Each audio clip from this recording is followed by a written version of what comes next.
नमस्कार मित्रों, आज आपके बीच एक कहानी के संदर्भ में मैं चर्चा करूंगा। भगवान गौतम बुद्ध भिक्षाटन कर रहे थे तो उनसे एक गृहस्थ मिला। कहता है कि हे भगवान, जब मैं आपको देखता हूँ तो मेरे मन आपको देख के संन्यास धारण करने की इच्छा होती है। इस पर भगवान गौतम बुद्ध अपने बोधि चित्त से उसके आगे के जन्मों को देखते हुए बताते हैं, कहते हैं, हे गृहस्थ, तुम आगे के जन्म में तुम हाथी थे और उस जंगल में आग लग जाता है। जब उस जंगल में आग लग जाता है तो सभी प्राणी अपने प्राण को बचाने के लिए जंगल से बाहर भागते हो। तुम भी भागते हो और तुम उस जन्म में एक हाथी हुआ करते हो। तुम भागते भागते थक जाते हो, एक वृक्ष के नीचे रुकते हो थोड़ा सा आराम करने के लिए। उतने ही देर में एक छोटा सा खरगोश वहीं पे घूमते हुए अब तुम थोड़े समय के लिए अपने एक पैर को उठाते हो। उसी पैर के नीचे आके खरगोश विश्राम करता है और तुम देखते हो कि जैसे मैं अपना प्राण बचाने के लिए भाग रहा हूँ, वैसे एक नन्हा सा खरगोश भी अपने जीवन को बचाने के लिए भाग रहा है। और तुम्हारे पैर के नीचे वह छाया पाके उसको लगता है कि ये सुरक्षित जगह मैं पा गया हूँ, वहीं रुक जाता है। तुम्हारे अंतःकरण में एक प्रेम करुणामयी भाव उत्पन्न होता है कि जैसे मैं अपने जीवन को बचाने के लिए भाग रहा हूँ, वैसे नन्हा सा खरगोश भी अपने जीवन बचाने के लिए भाग रहा है।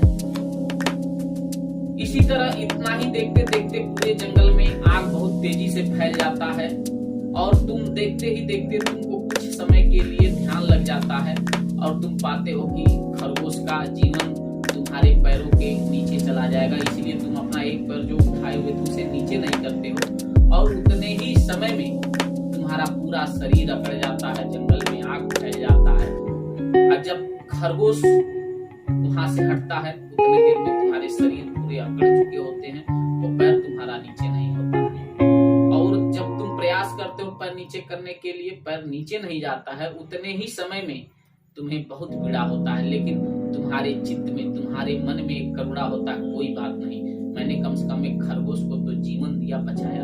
देखिए मित्रों, मेरे कहने का तात्पर्य और कहानी का संदेश है कि जब भी हम अपने जीवन में कोई भी पुनीत कार्य करते हैं, किसी का स्नेह से, प्रेम से, मैत्री भाव से, करुणा भाव से उसका सहयोग करते हैं, तो उसी जन्म के प्रारब्ध के, उसी जीवन के फल स्वरूप जो तुमने कर्म किया उस खरगोश के प्रति, ईश्वर ने, तुम्हारे कर्म ने, तुम्हारे मनोदशा चित्त ने इस मानव जीवन का रूप मिला। उस जीवन के रूप मिलने के कारण आज तुम्हारे जीवन में संन्यास लेने की इच्छा होती है। ऐसे ही अपने जीवन को बदलने का प्रयास करना चाहिए। अच्छे संगत, अच्छे लोगों के बीच में, अच्छे महानुभाव, अच्छे ऋषि, अच्छे सहयोगियों के बीच में काम करना चाहिए, सत्संग में जाना चाहिए। गौतम भगवान बुद्ध कहते हैं और वह उसके बाद भिक्षु हो जाता है।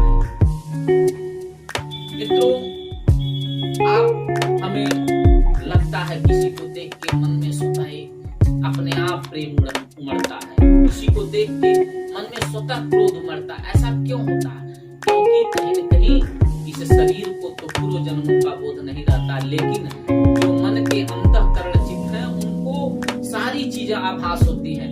लेकिन जब हम लोग इन सभी चीजों पे गहरा काम करेंगे, गहरा अनुभव करेंगे, तब पता चलता है। ऐसे ही समाज में बहुत सारी घटनाएं हैं, बहुत सारी बौद्धिक प्राणिक स्थल हैं जहाँ पे आपको जाने के बाद जीवन के बहुत सारांश चीजों का अनुभव होता है। आज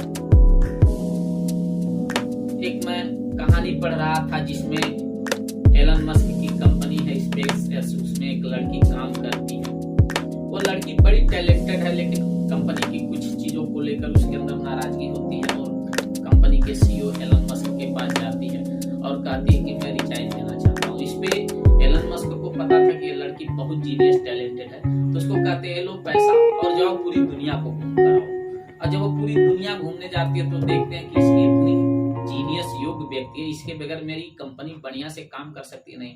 मित्रों, उसके बगैर भी उनकी कंपनी काम करती है और उसके आने के बाद फिर उसका जो रिजाइनिंग लेटर वो स्वीकार कर लेते हैं। स्वीकार करने के बाद वो कहते हैं कि देखो तुम बहुत प्रतिभाशाली हो, मैं जज करना चाहता था, तुम्हारे बगैर मेरी कंपनी चल सकती नहीं, लेकिन तुम्हारे नहीं रहने के बाद भी मेरी कंपनी चली। ऐसे ही समाज में सामूहिक संगठन है, समाज में लोग हैं, आप अपने कीमती समय को निकाल कर सहयोग करिए, सबको लोगों को साथ लेके चलने का प्रयास करिए। कभी भी ऐसा न सोचें, अहम का भाव नहीं होना चाहिए कि मेरे नहीं होने के बाद ये चीजें नहीं रहेंगी। मित्रों, प्रकृति, समाज, राष्ट्र किसी के बगैर, संगठन किसी का मोहताज नहीं होता है। परिवार के नन्हा सा बच्चा भी आपका मोहताज नहीं होता, जिसको आप इतना लाड प्यार देते हैं वो भी किसी का मोहताज नहीं होता, वो भी स्वावलंबीपन होता है। लेकिन एक अनुकूल माहौल देने का प्रयास करना चाहिए। कभी जीवन में अहंकार नहीं होना चाहिए और ज्यादा से ज्यादा जीवन में प्रेम, करुणा का भाव रखना चाहिए, लोगों से मित्रता रखनी चाहिए। हाँ, अपने पुरुषार्थ को भी बढ़ाइए, केवल इन्हीं सब चीजों को नहीं, पुरुषार्थ भी पैदा करिए, प्रभाव भी पैदा करिए और जीवन को सुव्यवस्थित बनाइए। आप सभी लोगों से समझ विचार प्रकट करके भगवान गौतम बुद्ध की शिक्षा रखने का प्रयास किया है, नमस्ते की। क्योंकि समाज है मित्रों, बहुत सारी व्यवस्थाएं हैं, बहुत जीनियस, बड़ी योग विद्वान लोगों की आवश्यकताएं नहीं है। हाँ, कुछ लोग जीनियस होने चाहिए जैसे समाज में बड़ा क्रांति करने के लिए, लेकिन हाँ, बहुत सारी ऐसी चीजें हैं जो मायने रखती हैं, उसमें आप सभी लोग